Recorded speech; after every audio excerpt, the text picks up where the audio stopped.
Welcome back to another episode of Obliterated Companion. I'm Peter, and you guys, this is going to be a fun one. I've never spoken to anybody in his craft before, and so this is going to be a bit of a learning lesson for me. So joining me is director of photography for Obliterated season one, and also the upcoming Cobra Kai season six, last and final season. Abraham Martinez, how are you doing, sir? Hello, I'm doing well. Thank you for having me. Yeah, absolutely.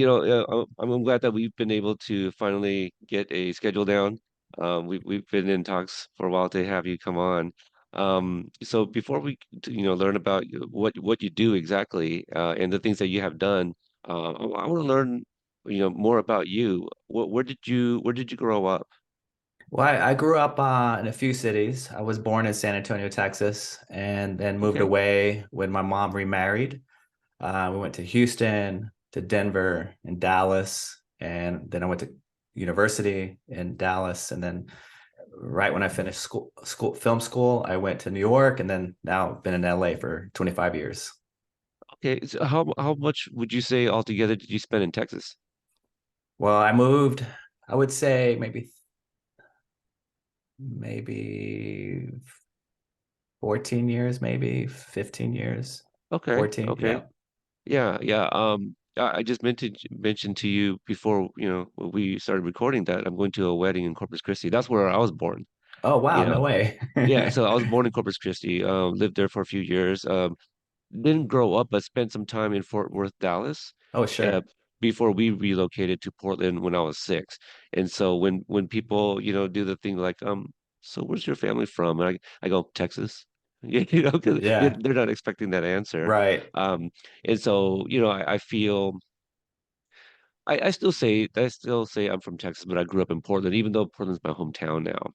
Yeah, Right. yeah, it's just that Right. thing. So I still got a lot of family down there, and hoping to reunite at this wedding coming up. Oh, So sure. I'm sure you yeah, still yeah, have especially with Corpus Christi, I've had the best steak there. It's definitely a unique place. yeah. I definitely could tell you could call it home and make it feel like home for sure. I often kind of just name dropping, like, that's where like Selena and Eva Longoria is That's from. A lot of right. beautiful people. Oh, Yeah, yeah. That's yeah. I name drop the same. Yeah. Yeah, I have some family still in Denver and some cousins. They have a restaurant. They say Aspen, but I feel like it's one of those things that it's a town near Aspen, and so they just say it because it's the more noticeable one. And their restaurant is I guess to take a word that the kids say, it's pretty poppin' because they've had like Kevin Costner and Angelina Jolie stop by. So the family's doing pretty well in Colorado. So we have some connections in terms of where I guess some family have been. Yeah. Um, Growing up, were you always kind of like into movies? We've kind of spoke a little bit. You like I feel like an affinity for like action movies growing up, or was just film something you were interested in? Yeah, now, speaking from a place where I am now as director of photography, which is cinematographer, which is a person that directs the photography for TV and movies. When I was younger, I didn't know what that position was. In the beginning, I would just draw like comic strips and I would come up with characters and draw in frames. And I remember watching, Saturday morning cartoons when they had action figures on there. And I remember thinking as a kid, like, boy, I want to do that for a living. And I think it was kind of blurry if I wanted to be the kid playing the toys or being the person filming the kid playing with the toys, or just being a kid just playing with toys. Period. But now that I look back, as definitely a through line of my experiences with cinema and television. When my mom and dad divorced pretty early on, and I ended up living with my aunts and my grandmother, and so definitely one grandmother watched novelas, Mexican novelas, but my other grandmother would watch Abbott and Costello, Jerry Lewis, Dean Martin, Three Stooges, Marx Brothers.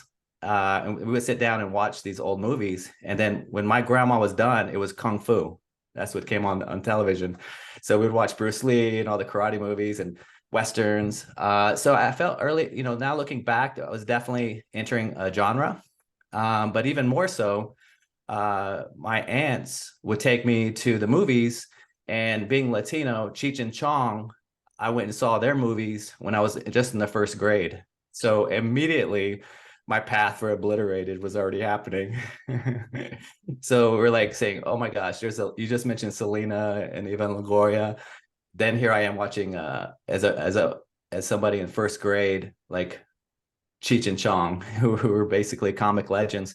But beyond that, I think it's such a interesting with the guys with Hayden, John, and Josh. Is that there is like such common ground for movies of the 80s, being a kid, and then later graduate through high school, so that you get to watch this amazing period of cinema that happened. But I think in terms of being a cameraman, it really started with my grandfather, because when I was at that same grandmother's house, there was one closet, and my grandfather fought in World War II. And when she opened that closet, I was not allowed to go in there. But I remember seeing he passed away before I was born. But she would open the closet and I would see the uniform, right? His hat, everything, like just so perfectly there. And she would pull down a photo album and set it on the dining room table like it was gold. And I would look at all his war photography. And it's very interesting seeing such a spectacle, but such a hardship of truth about the war, some of his personal photographs. And it was kind of, I think, there where I kind of came up with the idea of having a seed planted to be a cameraman. Just didn't really know that was a job until the 8th grade. So in the 8th grade, as VHS tapes and video cameras and my stepdad giving me a camera because he would work in the oil. I think by this time we're in Houston. My mom remarried and moved to Houston, which is a very, very multicultural port city. And so on my block was all kinds of nations, people from around the world that lived on that street. So I would watch many different movies, but my stepdad gave me a camera, and then he would do these boring slideshows, but it never got boring to when he showed me photographs in Saudi Arabia or his trips for work. And then I ended up taking a darkroom class and photography class. And so 8th grade, during that time, cable TV late at night, you would watch TV shows or rated R movies. And then that's kind of really the introduction of genre movies. You'd watch Porky's, you'd watch Animal House, or you watch RoboCop, Rambo. So Yeah. you just had as you're going through your hormones and just kind of latchkey kid, you're just like the television was becoming kind of my babysitter, so to speak. So it was one movie in particular that really told me what the job was, and that was The Killing Fields. So John Malkovich had a camera, and looking back, I'm bent towards activism and social justice and using the camera for good. But at that time, it was like a job of excitement to be a combat war photographer. But like I said, my stepdad was renting a video camera, and that's when me and my friends and my brother would take the video camera and do SNL skits or do breakdancing with the camera.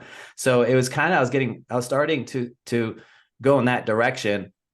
And now that I look back, I was like, oh my gosh, even in elementary, when I had to stop watching TV, I would go on the radio program, turn on the radio, and then listen to like George Burns and Gracie Allen or Dick Tracy. I would listen to the old 1930s radio shows at night, and I would fall asleep listening to it. So I had this imagination that I needed story to fit my story and imagination, my mind's eye. So the whole time I felt like I've been cultivating this experience to do camera work, where silent radio was kind of like the script and my imagination was kind of seeing the visuals.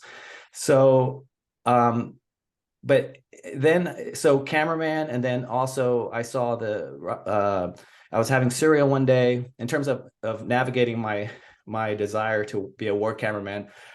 I was always going to the video store, taking all the movie posters. My room was covered with movie posters. It was like 25 cents. You just take a movie poster. My entire room was filled with movie posters, but I still didn't think about being a Hollywood cameraman. I just was thinking about photography, shooting my friends and running around the neighborhood, taking pictures. Even so much so that on the box of cereal, I remember one time that Rodney Dangerfield had this movie called Back to School. And I cut out the paper and the box of cereal. I submitted it in and sent it for a free T-shirt. And I remember coming home from school, my mom says, "Hey, you have something from Hollywood, Los Angeles," and it was a package. And I remember seeing the studio that was the marketing for the movie, and they sent me a T-shirt. So much how like people love Cobra Kai or different National Treasure or different shows, it was like my connection that I really got my first letter from Hollywood. And so I've always was thinking, it's always in the back of my head, but I didn't know it was a job. So eventually my senior year, my teacher told me about that there is a thing to be a cameraman. And to me, it's like the word cameraman is like Superman or Spider-Man. Like if you're a writer, you don't really hear writer man, but cameraman, loving comics and loving graphic novels and loving the culture of Superman and Spider-Man. It just was really moving me towards film school. And during that time, during film school, it's like Pulp Fiction came out and Wow. Robert Rodriguez and uh, Slacker. There's like all these, Yeah, Desperado and all that, yep, yeah. in the 90s. So during film school, so right then and there, I changed my plan. I wanted to be a filmmaker, to be a cinematographer, to do camera work in movies. I didn't care what it was. I didn't care if I was like carrying cases and cleaning cases. It didn't matter. So my junior year, I feel like I'm the luckiest camera person ever, because my junior year, while I'm in film school, I go apply for an internship, which ended up being a paid job because I was happy to be on set on the stages every day. The movie's called Space Marines. That's the first movie I've ever worked on in the art department. And they ended up buying about, like, I don't know, maybe 5 shipping containers from Mexico that were shipped in. And it was from movie sets from Total Recall that they shot in Mexico. And I just remember that day they showed up to the loading dock and we opened it up. And this is Arnold Schwarzenegger's set coming to our stages in Dallas. And I was going to the University of North Texas at the time, film school, RTVF. And I just remember going to class and being like, I can't believe I'm working on a movie. It was a B-rated movie, but it was Space Marines. And if you watch the trailer on YouTube, it's so dated. But from there, it just ended up happening. Like by my senior year, I didn't have to take film production class because I was already working on music videos, working for Fox Sports as a loader, but still going to film school. And then by the time I graduated film school, I'd already worked on a Hollywood movie, Super Bowl commercials. I was working at a place that rented cameras. So I was already in the mix on production. So my senior year, I didn't pay for any production classes whatsoever. I didn't make any movies because I was already working on movies. And instead, I took classes about genre. I took Western cinema. I took one semester of Bonnie and Clyde. And all we did for one full semester was talk about that movie by Arthur Penn. And just really dissected that script, dissected how they did research. It was a really, really deep dive. I took Hong Kong cinema. I took world cinema. It was like heaven, just going to school every day, writing essay after essay. I did a ton of writing. And I think even now that really, looking back, that really helped me, especially the Bonnie and Clyde class, because it was one movie for a full semester. And I was like, how much can you write about one movie? But if it's a really pivotal movie because it was about the anti-hero, and you're in that journey and following them along and experiencing what they were experiencing in the 1930s during the Depression. And much I try to trace how I break down scripts now is I very much do it on that level. I will ask myself questions about backstory, whether not just beyond the character, but also on the set. Or if I'm doing a cartel show and we're making the set and setting a tone, I'm like going into like, what was the space before and how did it evolve and how did we get to this place? And that's very much from doing research because my professor, who was really deep diving with us, it wasn't like a very formal processing, but it was chewing very psychoanalysis deconstruction of a movie. And really on the back end, the only thing I do now is on the front end is really try to build like taking what the writers or the showrunners give me the script, and I really try to break down that script to a full capacity, more than a cinematographer, but basically a filmmaker's approach. And Wow. and then from there, I just graduated film school, and I got lucky once again. Moved to New York City, worked at a camera house, and met the first cinematographer that I apprenticed under was Ralph Boda, ASC, who shot Saturday Night Fever, and that was the first DP that I came into Hollywood with. Was a legendary cameraman who shot Coal Miner's Daughter, Don Juan DeMarco, Dressed to Kill with De Palma. So I did about 3 pictures with him, and from then on, it was a continuous apprenticeship of many movies that would eventually, like, having working on comedies and action and so on. Sorry, that's a Yeah. long-winded trail of a timeline, but It's a great timeline too. Like, I'm imagining of a graph and your trajectory. It seems like you have very little dips. You said you kept on getting lucky and landing some of these projects. That's incredible. Like that's an incredible timeline and life that you have lived. So much to unpack. Like when you mentioned like Cheech and Chong, I was like, wow, was that my introduction to like stoner comedies? Because my favorite Cheech and Chong movie is the next movie. And like I often reference the scene where Chong is handing Cheech like the bottle of urine because he thought it was beer. And then yeah, later on he's like, "Oh, is that Coke? Let me smell some of that Coke." And then it's like hand soap, and so it's just they're so funny. And I think that's why I continued on and loved like parodies, and stuff like that. You mentioned Saturday Night Fever. That's a movie when I was young, my dad said this is like this was kind of like me growing up, the discos and the right, lifestyle. And so I became a huge fan of the Bee Gees that way. So yeah, that was my fully, introduction to that music. And I think a year or two ago they came out with a documentary, and that's where I learned more about that band. I don't know if you saw that right. called Oh yeah, Under definitely, Broken Heart. Yeah, great. So wow, holy cow. Yeah, and I love that the thing with your grandfather too, that sounds like a movie in itself, maybe like a grandson didn't know, this much about his grandfather, and then like all these images kind of gives you like like it's a thing where you could do like a flashback and I guess like what's that Ashton Kutcher movie? Butterfly Effect. You look at like an image instead of like a diary, and you can go into that picture, that's right, like you're that's right. transported there. Yeah, Yeah,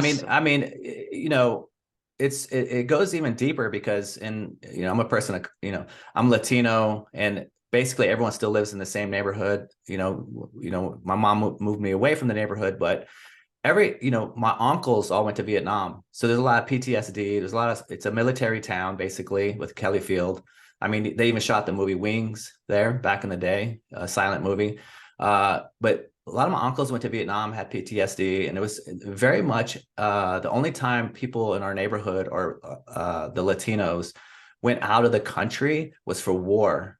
And I really came to that discovery while I was in college, thinking back, like, oh, well, will I ever work overseas, doing camera, where my uncles went to fight, and it was a very scary situation. Doing camera is still a scary situation. I mean, I work on a lot of documentaries as well. You just mentioned the Bee Gees doc. I've worked on maybe 20 documentary movies, which are, even leading up to Obliterated.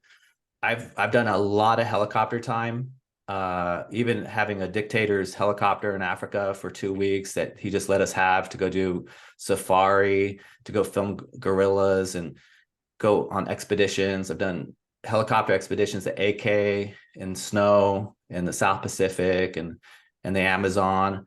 Done a lot of 4x4 and just snow hiking, like just massive documentary expeditions. So even when I saw Obliterate, I was like, oh, here it is. It's finally coming together. I've worked tons around the helicopter. I've worked a lot of combat missions. We had, our desert operation that we did Obliterated. So there's a lot of ways to move a company. There's a lot of ways technically behind the scenes to have movement. But I just really felt like it was like everything I ever worked on just came together on Obliterated. It was just such a unique script. When I read it, my agent gave it to me, and obviously I worked on Cobra Kai season 1, and I just know the guys are really big dreamers, And without having read every single episode, I just knew I was going to fall in love with the characters and have it being mission oriented. I know that I could pull it off. I was working the main camera team for Spider-Man 3 or Fast and Furious, and like it just there's so many elements that I was able to pick and pull to make our show, to help uh, execute a lot of the vision that the guys had, which they were dreaming big and they were dreaming hard, and even in the comedy. So I felt like uh, now even with this interview, looking back and as I'm recalling all this, it just felt like it was an amazing experience to be even stronger. And we haven't even tapped into what the potential could be for this team. So Yeah, hopefully, right. It's just season one, and we're just learning about the characters, and future seasons we can see like a little bit more backstory on the characters that we love and what they're actually capable of. This is they're performing at like you know we would say something like half speed, because they're all drunk and high and stuff too. So like not drunk and high, let's see how they can actually perform. Um, so if you can kind of explain like some of the differences in some of these the titles, that common folks like me. So I think the I think we kind of when we think director, we think what we're seeing on screen, that's what the director is filming. But the director is usually like that's the vision, right? Like the director of photography, you're the person behind the lens, right? So you're taking what the director is envisioning and you're translating it onto screen for us. Is that correct? yeah, that's correct. So well, the guys will set up the tone of the script. We'll go through the season. So in the very beginning, we'll set up about season one, building the obliterated world. And each director, at least for the guys who also direct, they give me very specific notes in the beginning about the tone and what they want.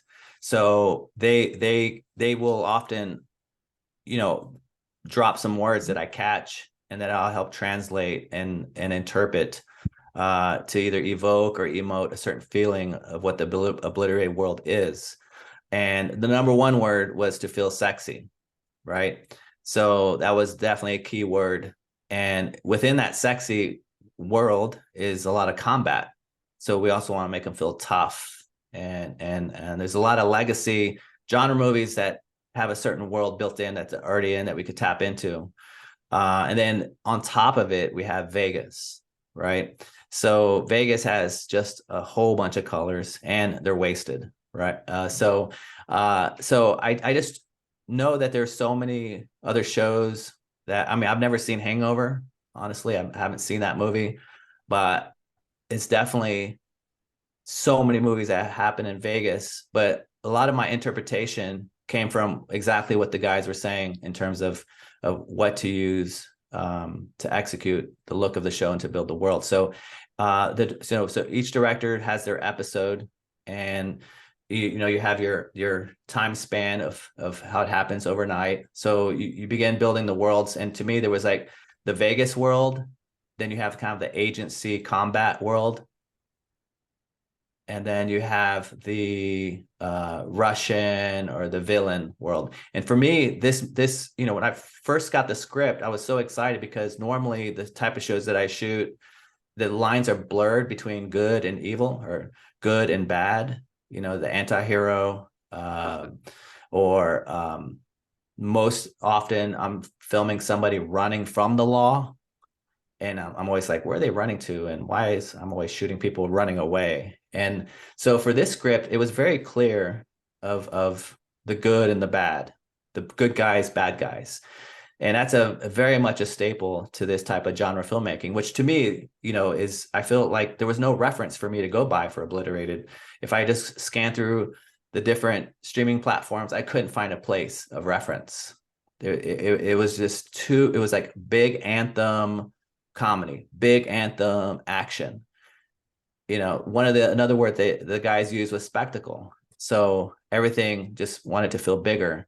And it's definitely, goes into spectacle, the things I worked on, like Fast and Furious and Spider-Man 3, like just bigger than life. Oblivion So was one. yeah, I worked on Oblivion as well, exactly, which was more almost like helicopter work, the type of platforms that we're building also on Obliterated. So just taking into account everything and coming up, so I just decided to build these three worlds. So a lot of the combat missions that you'll see, you can see some of the highlight that coming from the big kind of a moon blue, but a harder industrial blue, feels more metallic, that Uh-huh. you can kind of see in the 80s. So that gave us a kind of a nostalgic feeling of that big light source that was out that you've seen on RoboCop or you've seen on Die Hard. So I looked at, Terminator. Yeah. yep, yeah, exactly. So you see that kind of highlight, industrial highlight, whether, when they're landing on the helicopter landing pad in Area 52, you see it in the most of the nighttime combat missions. So I took that nostalgic feel and applied it. And, I also did like a history of knowing what that feel was and that tone, because you can kind of see it in some of the B movies. You can kind of see it where some of the guys who were shooting B movies ended up shooting, movies like a RoboCop. Like you can trace the arc of action when the budget started getting bigger and bigger, just peeling a lot of the talent from the B action movies back in the day. But then you had sexy feel. So the sexy feel was our team when they're in party mode or when they're in casino mode.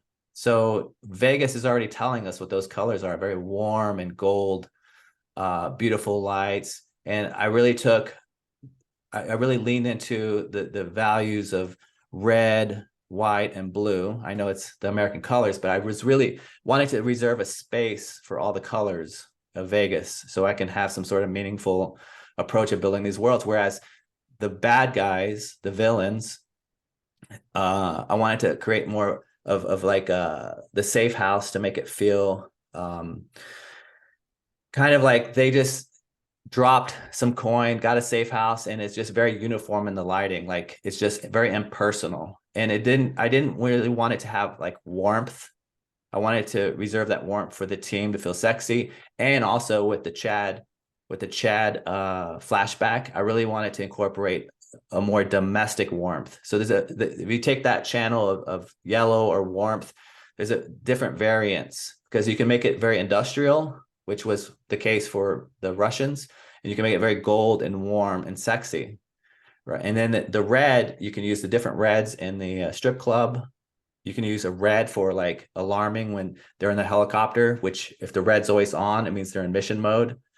So you're starting to build a harmony with the audience to when they feel these colors. At least my approach is they start feeling these colors that they're getting conditioned to an experience. Because camera work for me, and this show, specifically for Obliterated, was I wanted the audience. First of all, I already knew by working on Cobra Kai, you're going to fall in love with the characters. I fell in love with Johnny.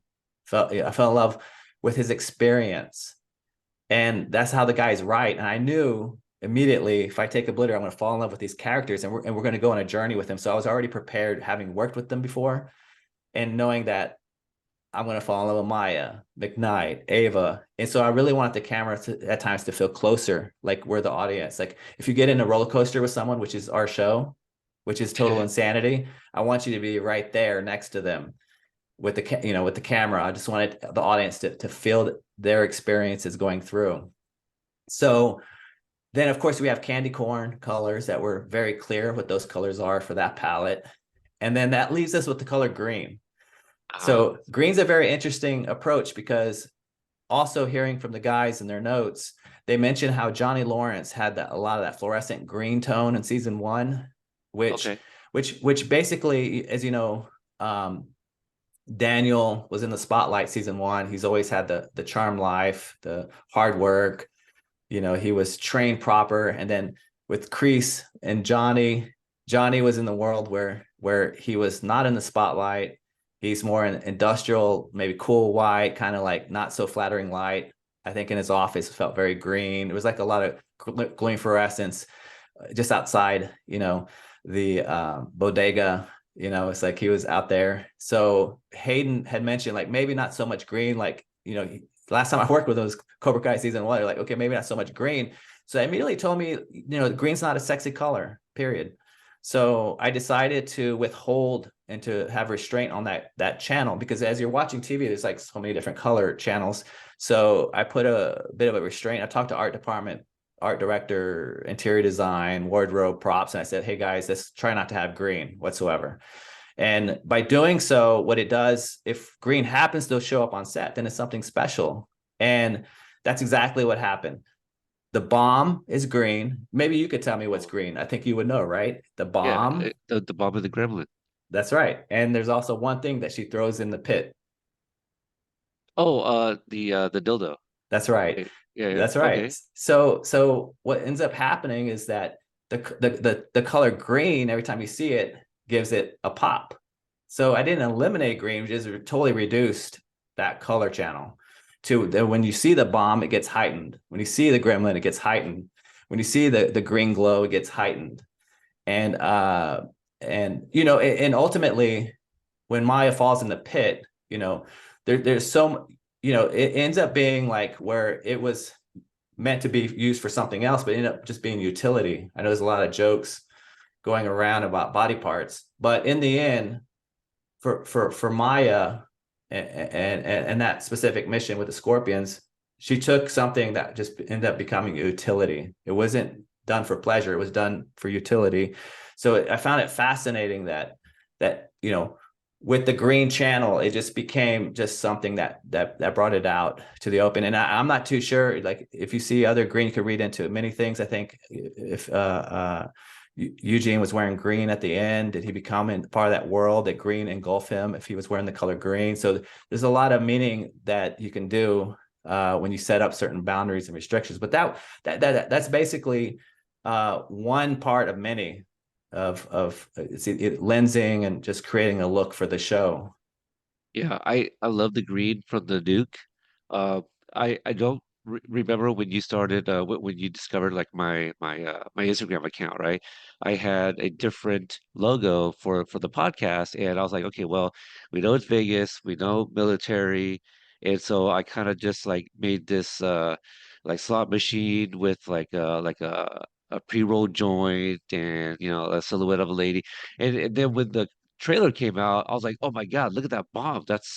It's to me it was sexy, but maybe that's like the little 10 years of the army, made me like, oh, that looks badass. And so I immediately had to change the logo and I kind of made something that looked, similar to what I was able to see of the bomb in the trailer. No, But but I mean, but you're right. I mean, it's alarming because guacamole's green, right? yeah, So yeah, it's kind of a triggering thing. Like it's a plate, something that just sends out a signal. Where yeah, normally green means go. So I mean, there's a lot you can read into it. With the scorpions and so on, and even symbolism if you want. I mean, you can. But this show is just meant to be fun yeah. and just kind of just having a vacation from the day and just to let go and to enjoy and just watch insanity happen on the screen.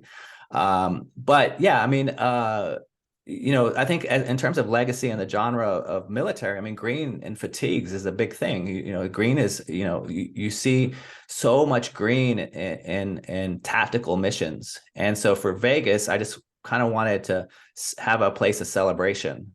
And that's kind of where the show starts, them celebrating.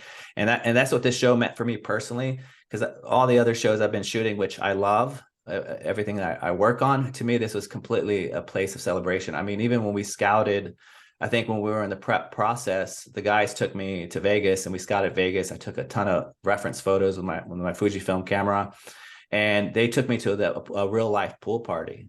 And this happens usually on movies. I've done human trafficking movies where the director's like, I want to experience what it's like on a train ride during the routes of being human trafficked, and just really deep diving into those experiences. I've gotten calls before where they wanted me to do a documentary following people crossing the border and to really experience it with the camera. And that's like a real hard news doc with Al Jazeera. And by then I'm already working on big movies, but it would be very experiential. Thankfully, I was got a call to go to Ibiza with Martin Garrix and Paris Hilton, and to shoot a documentary on DJs and later on Paris Hilton. And that was like my dream came true to shoot war style correspondence with a camera in documentary world, but my I was shooting on the sideline all this like documentaries were like very hard topics, but there comes a time where you want to shoot something where it's like celebrating and do something that kind of eases the the the palette, if you will. It's like you can't shoot the same genre all the time. So Yeah. so I don't know if I made any sense. I kind of derailed, but basically, took me to a pool party, and even to the point where like, hey, can you get an underwater camera and just kind of test out what it feels like to go underwater? So in a real life pool party, I got a GoPro and just went swimming, just filming all the people's legs and dancing. And we totally had a reference, with the DJs and the smoke machine. So just to kind of build the tone, and just they really wanted to pour into me the experience of the story that we're trying to tell. And that's very important because, as you know, the guys love music, um, and the music's very much part of how they incorporate into every episode, as you can see on Cobra Kai. Yep. Um, so I kind of already know about the EDM culture because I shot a doc, and that's mostly what I listened to all through college and late high school. So to me, that was about my shorthand, right? Because I was already apprenticing with Ralph Bodo, shot Saturday Night Fever. So dance has always been a part of the process, but just unique doing the combat missions.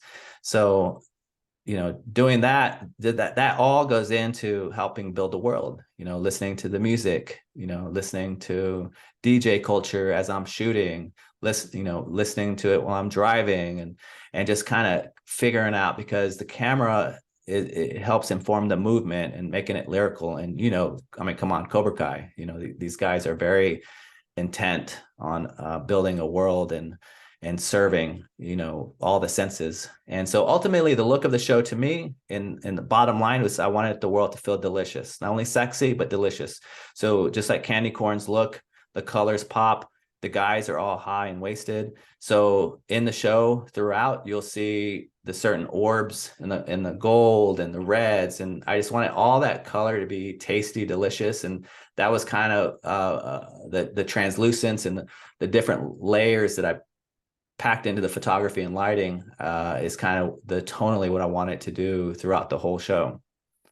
The the episode's not out yet, but I had a discussion with Joel about his episodes uh, some time ago, and I believe it was in episode 6. I had asked him about it, and I believe he said it was kind of uh, your decision to do it, but I believe it took place in Area 52, and I had mentioned like, oh, what about the lighting from the doors, like in the background? It looked like kind of like the solar flares, and he said that that wasn't intentional, but the setup and the way it came out, I believe he credited you. That I wish I had put that out sooner, so that maybe it would have been more fresh in my head. Do you know what I'm talking about? Maybe like Yeah, lighting coming yeah, through the yeah, windows of the yeah, yeah, doors. yeah, absolutely. No, everything I do in lighting, like to me, the guys write with tone, so I light with tone. So I would take, for me, it's to modulate truthfulness. It's like the McKnight scene with his mom, make it very domestic, very warm, like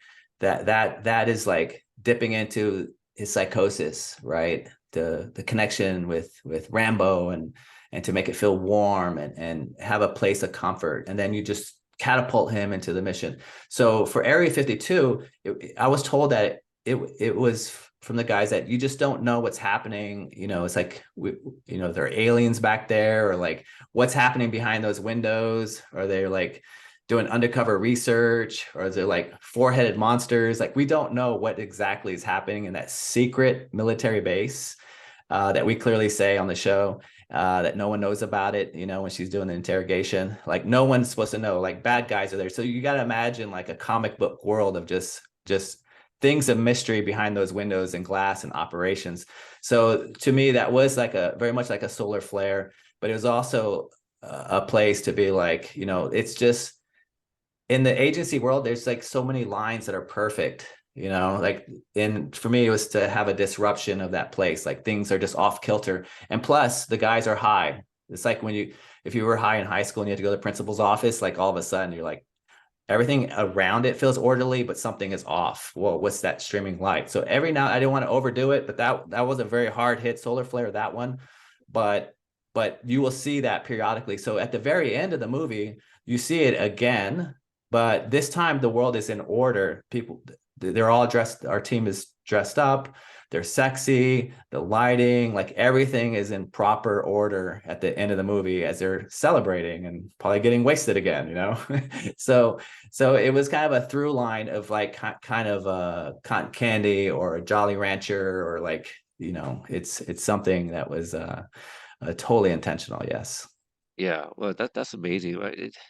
This wealth of knowledge and like your you know, your use of words too, like how you're just describing, you know, in kind of in that world, like describing the perfect lines and needing to disrupt that. Oh, yeah, Yeah. this is Well, why I love is you know speaking with you know people involved with these shows because it's kind of this is my like film school. You know, like I wanted to do stuff like this. You know, I uh, had kids at a very young age, and I know people are often saying, well, you can always go back, you know, or this, that, and the other thing, but like this is what I do. You know, I'm a dad. I'm a mail carrier, and I'm a podcaster. And so like I feel these discussions is kind of like bringing the audience closer to the shows that they love as well. And but along the way, you know, learning your guys' stories, but also kind of hearing how the magic is made. So that's just stuff that I eat up. no, yeah, you know, you know, we just came through a long strike, and if we Yeah. can ground this for a second, there is nothing more important to my identity. Like, I am a father first, you know, I'm a dad, right? Like, that is my main identity, you know, or, you know, husband, son. Like, these are the things that are truly my identity. Like, being a director of photography is I feel blessed. I get to play and have fun, and that is not my identity. Like, you can go on strike, I'm still shooting. Like, the camera doesn't stop. The exploration. So it is that point of view as a father where you unpack story, right, with Ava and Chad and Eugene, and you really have, you know, the team's chemistry is so strong. I've never been on a show. I mean, I've done rehearsals before on a show, but to me, before we started, we rented a gymnasium and we marked the floors to different areas, like a bar and a couch and chairs. And it's the first time the entire team was together, and the guys really rallied for a rehearsal. And it's a rehearsal with no cameras. I set up a couple of lights. It's kind of like doing theater. It's distilled of cameras. It's distilled of cranes and helicopters. It's really just checking. I don't even think they even use these words, but it probably is. But for me, what it meant for me was like checking the chemistry between the team. And that's, to me, when it really had connective tissue, to see how well our cast just hit it off from the get, like the total chemistry. And that's when it really got real for me. Is to be like, I'm a man not without a camera. I'm here to see story. I'm here to see the chemistry of people who are going to put themselves through a very rigorous schedule, doing hard demands day in, day out. And they held all the way to the end, just the bravado and the tenacity and the strength that they use. Of course, they're supported with the stunt team. Of course, they're supported with safety. Of course, they're supported with all that. But it's very, I've never been on a show where I've seen the cast work so hard on choreography, work so hard. And, you know, I've done a cartel show before where we're doing car chase. Usually when you get an episode of television and there's like maybe a couple of stunt sequences, and you're building your entire energy to make sure that these stunt sequences are going well and smooth and safe. And but the thing about Obliterated is that, you know, on the other shows, if you're doing a living room scene or a bar scene, it's basically talking heads. With Obliterated, every day was Mount Everest. It was like Haggerty at the club with his face landing in the butt, or the torture scene. Like, every day was at Mount Everest for a scene that would typically be just skate through. So whether it was action or even what would consider a domestic scene or a scene that with people talking, even those days were very challenging that our team had to do. So from the beginning, seeing the chemistry between the guys really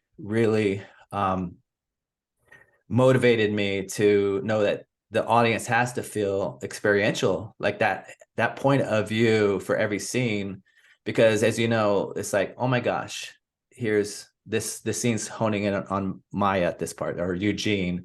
And Eugene with the fatherhood, you know, looking at that and his sacrifice and his willingness to derail himself, not being willing to do it in many ways with his experience.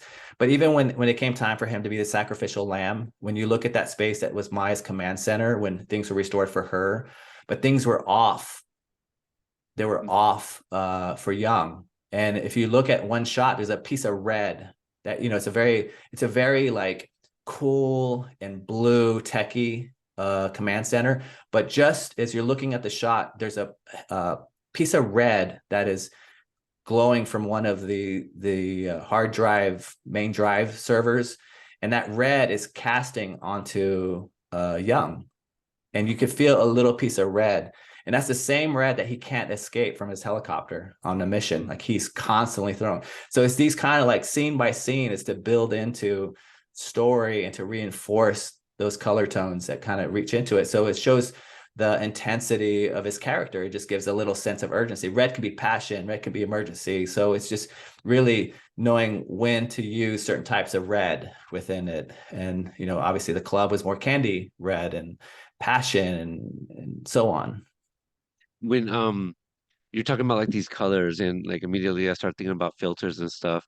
You as a DP, when you're like on social media and stuff and you see screenshots that people are sharing, things that you've sh shot, how do you feel when people like alter the colors using filters and such?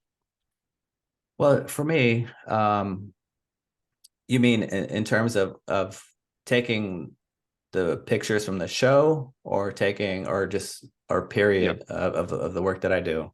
So screenshots of the show that we see on TV, right? Like there might be something shared online, and somebody shares that image. It's like, oh, this is the show I'm watching, but then that person may like, well, it's a little dark. I'm gonna lighten it up, and I'm gonna add this filter and make the green pop more, or make it more warm, or things of that nature. Just Well, altering what you had envisioned. right. No, no. Yeah. I don't, I mean, I prefer not. But I understand like nowadays many people are getting used to filters and changing using apps, changing color. But for me, that's exactly what my job is as a director of photography. They bring you in to help interpret the vision of what the writers and show creators want. So it's kind of like how you prep, then you buy the roll of film, then you go out and shoot, and you're lighting and you're executing, you're trying to hone in on something. And then when you're done and final of the episode, then you're developing the look even more. You're doing fixes, and you're creating the recipe of what you envision that you set up on set. So it's a very hands-on process, much like a director gets their director's editorial cut. I'm also a director, but of the photography. So I come in and develop the final color, and then it's kind of, they get my intent. Naturally, it goes through a pipeline that's digital, and it might come out brighter or darker, and that is an issue because it goes into too many platforms on the phone and so on. And people take photographs of the screen and then they darken it black, and that is unfortunate, but it is just a symptom of where we're at today. So I really try to hone in on what the Netflix pipeline is. I've been shooting for Netflix mostly these days, and you're just trying to get technology keeps changing, and there's different ways. I'm just happy people love the show, and so in the end you just gotta let it go and let people share and have a heart for it. So I'm totally fine with it now. But yeah, I think initially I'm just looking at exactly what I get paid to do is build a world, prep it, process it, develop it. Right. That's amazing. As we get ready to wrap up, I have a couple more questions here. What is an example, or maybe you have one in mind, but what's a dream project for you? Whether it's something that you're gonna direct yourself, or like I don't know if you write, like write scripts, uh, documentaries. What is something that's like on your bucket list, perhaps, or just the thing that you've been putting off to the side but cannot wait to get behind on yourself? Well, that, I mean, that's the beauty of camera, is that, I think a producer, once I was working on the Olympics up in the French Alps, and we just narrowly escaped a helicopter crash. And it crashed the next day. It wasn't with our team, the same helicopter, but we were almost going to crash ourselves in this helicopter. And I remember we climbed the highest point that was between France and Italy for the Olympics in Italy. And I carried this huge film camera back. Most of my assistant career has been in film, and we just carried all this gear on the highest point. And we just, we were tired. So we set the camera down. And that specific producer from NBC Sports Olympics was like telling us how, the key to life is that there is no key. And that really struck a chord with me, is that when I have a camera, the door is just continually open. And I get to play in a different world every year. And definitely Obliterated, just like Chad McKnight had a bucket list. I think I hit everything on the bucket list with just one season of Obliterated, elevator shafts, car chases in Vegas. Like, we hit so many bucket lists in terms of action, action anthems.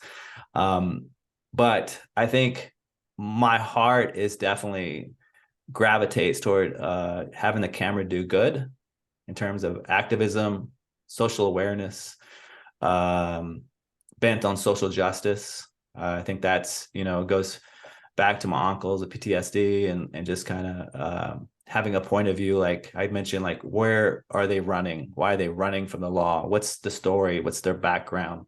I worked on Fast and Furious, where Paul Walker was, I was, working on the main camera team. We did about 4 days of Paul Walker chasing a gangbanger. And right to the very end, I decided, worked 4 days with somebody, and like, you talking to a gangbanger who's a real gangbanger. And I said, "Do you know why they're chasing you?" He's like, "No, man, I'm just running." And I said, "Someday you and me are gonna make a story. We're gonna find out why you're running." And then we did the scene. Paul Walker goes, chases him, jumps through the window, and they come down smashing on the car. And I never saw that gangbanger again. But I just remember thinking, like, what would it be like to just, and I kind of did, we did it on 61st Street for AMC. I worked on like, why are you running, and having that experience. But as a person of color and Latino, uh, there's certain stories that I want to tell with boxing. I think I have a boxing movie coming around the corner, and which led me, one of the reasons why I took Cobra Kai is to make better hand-to-hand combat. And we have a ton of tournaments on Cobra Kai. It's gonna be amazing. And I really wanted to grow that muscle, and I only grow it for myself, but I grow it for the guys, because they're dreamers. And every time I'm in the car with them or a scout band, they're just dreaming, dreaming, dreaming. So I'm addicted to shooting, and they're dreamers, and like, we're the perfect pair. So the type of stories I love are immigrant stories, displaced people, because as I said, the camera person, such as myself and my family, were displaced. I go job to job to job. I've been to over 60 countries. So for me, I want to tell a story that moves people, and I want to tell stories that can make change, because in the end, it's like the enemy, to distill it all, is poverty. It's like, we don't have enough, so let's take. And these are the type of stories that I look into, what's around the corner. So for me, I'm very excited to share this journey. I'm excited for Cobra Kai. And I think really, when I met the guys, it was very pivotal for me in many ways, because they lean into nostalgic to the things, with Karate Kid. And my mom was a single mom, and LaRusso, in the beginning of the movie, is just his mom and a bike. And for many years, I was with a single mom, and even moving into like a neighborhood that wasn't so welcoming, and maybe bullies and whatnot. So it really had resonance with me. And so when I came out to Cobra Kai season 1, I remember 2 things. One, that I couldn't believe in my frame that I had Johnny and Daniel in the same shot. And I felt a little tear come down my eye. Like, is this real? I've never cried that. I usually cry because of the acting and the scenes, but I cried because I couldn't believe me as a kid was in this space. Like, the guys created an oven for me to be at the table. And speaking of being at the table, it was also the same thing for Miguel. It was the first time shooting a Latino house where he wasn't running from the law. and they weren't putting hot sauce in the frame to make it feel more Latino. And it was very much a very pivotal moment for me to be like, I like this place. I like the stories we're telling here, to empower somebody, not only not only for the actor, the Latino actors, but we're here to share in their journey. And that's the type of world that is very inviting that the guys build with the team, all their team, all their writers, the writers room, Dina, the editors. It is just a melting pot of story. So that's where I try to find a home to people who want to have that outlook. And so if you can see for Obliterated, our cast is a melting pot. And what you think is on the cover of the book is not the case. We can dive in more, we can explore more. And that's to me is it's more so just what type of film, it's also the people you do it with. And that's the best way I could explain it. Yeah. And you keep kind of sprinkling in Cobra Kai. I just love how that series is going to bookend with your work, USDP, right? Like just season one and season six. And so, Yeah, yeah. Season one, just for clarity, I wasn't the main director of photography. I was B okay. camera operator, and I was second unit DP. So I did shoot with the guys. I mean, I shot all the golf and stuff date on season one, where it's like all Yeah, those episode seven. colors. Yeah, Yeah, yeah, all the colors, and I shot the Johnny Lawrence flashback when he puts the cassette tape and the yeah. Episode puts the six. headphones on and he rides the Uh, bike. I shot all that. I shot the intro to the final match where they're doing the cotton candy and people were getting in line, the oh, t-shirts, and they're okay. getting all Yep, yeah, that. yep. So I Yeah, shot a ton of scenes season one, but I was a camera operator. But yeah, it was definitely a game changer in terms of the work that I've been working on. So, yeah, absolutely. How does somebody like a DP, because like how do you get one-offs versus like being tasked with like an entire season as director of photography? Like just to yeah. Well, do like there's like one episode of a show or something. Well, like for SEAL Team, I shot an episode of SEAL Team. So that director of photography was directing. So I came in as a guest DP, shot an episode of SEAL Team. And then some shows have rotating director of photographies. So like Huh. Cobra Kai season six, we'll have two DPs that rotate. And then for Obliterated, I knew I wanted it all. I wanted every episode. I felt it would have hurt the show if we had rotating DP cinematographers. If we had rotating, I felt like we had, because if you take certain scenes, they like can happen in four different spots. The helicopter could be outside on a huge platform. The helicopter could be cheated in a parking lot. The helicopter, we do air to air, we do blue screen. So it could all be the same story.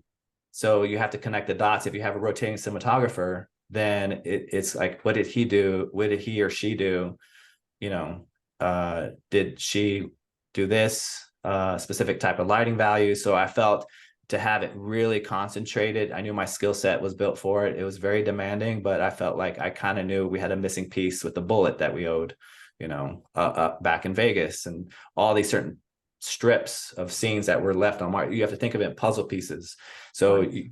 who has this puzzle piece? So I just felt like I needed a table where I had all the puzzle pieces out to make sure that we weren't missing anything, along with the ADs and everyone that were building the schedule. So, Um, so for me, in that case, I wanted to shoot every episode. But sometimes people, are addicted to new shows and new genres, and I'm addicted to shooting.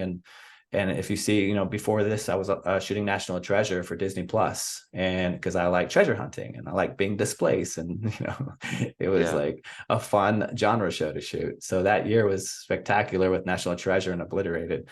So it just Yeah. very really varies. I mean, Wow. if you look at the trajectory of cinematographers and directors of photography, you can have like a camera operator that was operating on Jaws on a Spielberg, and then have that same camera operator become a director of photography on Raging Bull. You can that's kind of what happens in the industry is you can be operating on one show, and then the writers or the team have a relationship with you, and then they bring you over to another show in a different category. you know Wow. so it's definitely a pathway from camera operator to cinematographer, and that's usually what happens. If you trace all these different movies, that's what happens. I would watch a documentary just about your life, and. and the things you've done. 60 countries, that's amazing. I could probably count how many countries I've been to in two on two hands, maybe one, you know. Abe, thank you so much for giving me your time. Yeah, where can people follow you if they want to see some of the things that you post, if you're willing to share that? Oh, absolutely. I'm on Instagram mostly, which is very, photography, for my photographs and the looks. It's ABE dot Martinez dot DP. That's Abe dot Martinez dot DP for director of photography. That's mostly where I post. Yeah.